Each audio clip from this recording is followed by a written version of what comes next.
Welcome back. I usually say welcome to my doll studio, but today we're in the doll factory.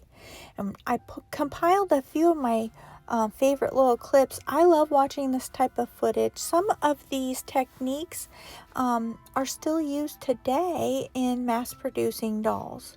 So depending on the type of doll that it is and the time period, you can see all sorts of new innovations and clever innovations. And then some like the airbrush here, we still do that today. So I am starting a series with this video being the first part.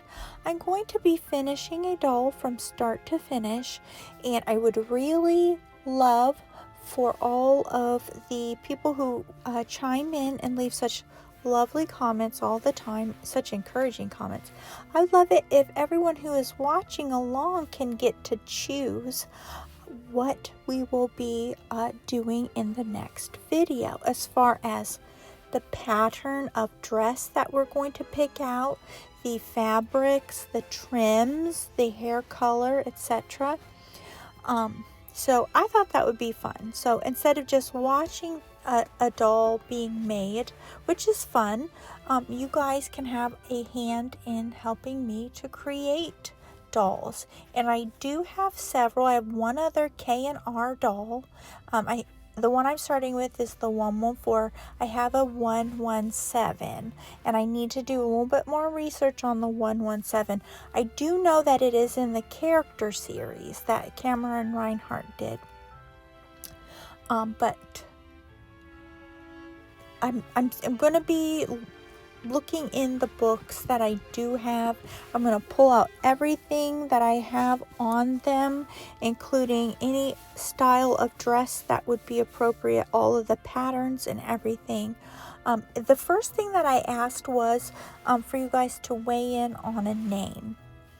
And I am thinking I will name her in the next video because I couldn't decide. Too many really great names for her. And I have so many dolls that do need to be finished. This year is going to be the year. My friend Garnet, whom I inherited all of these doll parts and supplies from, I would love to carry on her legacy and make her proud and get these treasures out on my shelves and finished. I have everything I could possibly need, and if I do happen to, I can order it, but I have so much and I just want to see these beautiful little faces. I don't want them to be in boxes. So we'll be talking about this one. This is a doll that she set aside for this, and you'll be seeing where I'll be making some of my own creative fixes or changes. And I think in the 80s and the 90s, when doll artists were making these reproduction dolls, they did take some liberties while creating, so that, you know, little slight things to big things, like the eye color, or not the eye color, the eyebrow style, the cheek color, etc. This one I'm thinking would not have been a body that the dolls would have had.